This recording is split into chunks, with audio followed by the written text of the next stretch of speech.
In a well-known clip, Ted Nugent says that Jeff Beck, Eric Clapton, and Jimmy Page are, quote, okay, but they're not Eddie Van Halen. He goes even further and argues that Stevie Ray Vaughan did a better job at being those three guitarists than they did at being themselves. This is a pretty big statement, especially where Jimmy Page is concerned and how this fits into Ted Nugent's musical worldview. Now, to be fair to Nugent, he's not just throwing insults. When Ted talks about Eddie Van Halen, he's talking about revolution. Let's listen in to something that he said right here. There's so many. I'm going to go ahead and give it to Eddie Van Halen because he was so diverse in not only his histrionics, but his groove. He had an unbelievable organic sense of rhythm in his delivery of not just exciting lead guitar parts, but his grind of a grooving rhythm as well. And on that point, he's absolutely right. Eddie didn't just play better or faster, he changed the vocabulary of rock guitar almost overnight.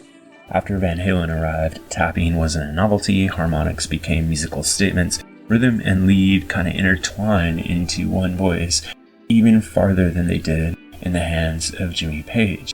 Every rock guitarist after 1978 had to deal with Eddie Van Halen whether they liked it or not. So Nugent's core argument is really like this: innovation matters more than refinement. And that's where Jimmy Page enters this conversation. And here's where I think Nugent's comment starts to wobble a little bit, because lumping Page, Beck, Clapton, and Stevie Ray Vaughan together as blues guys who got surpassed kind of misses something important. Jimmy Page doesn't really belong in that group, at least not solely in that group. Clapton, deep blues lineage. Jeff Beck, blues-based but hyper jazzy and expressive. Stevie Ray Vaughan was a blues titan consciously working inside that tradition. Jimmy Page, he used the blues, he weaponized the blues into something far broader.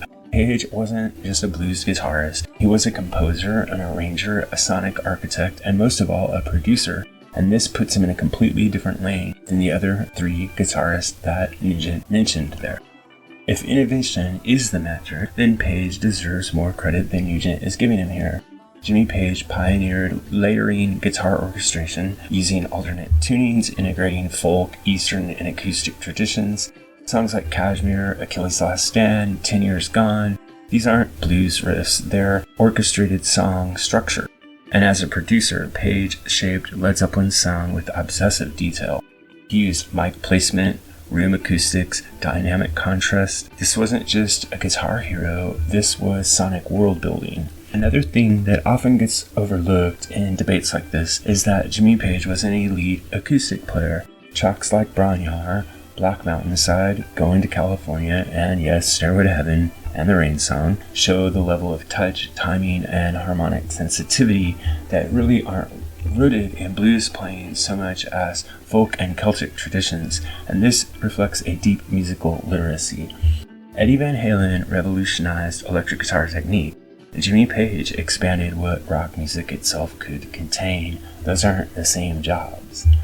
Now, what about Nugent's claim that Stevie Ray Vaughan did a better job at being all three of those guitarists than they did themselves? Well, there's some truth there, of course, in terms of blues guitar, but there's also a huge category error.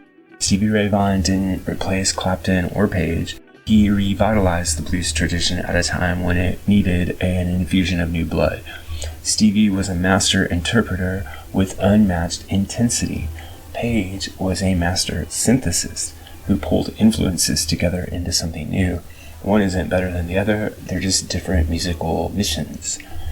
Ted Nugent values impact, and Jimmy Page represents impact, but he represents impact through expansion. Eddie Van Halen shattered the ceiling, but Jimmy Page built a cathedral. In the end, this isn't about ranking guitar players, it's about recognizing different kinds of greatness, and understanding that rock history benefits from all of them. So let me know what you think. Do you agree with Ted Nugent here? Do you think Jimmy Page and Jeff Beck and Eric Clapton are less accomplished guitarists than Stevie Ray Vaughan and overrated as he seems to suggest here?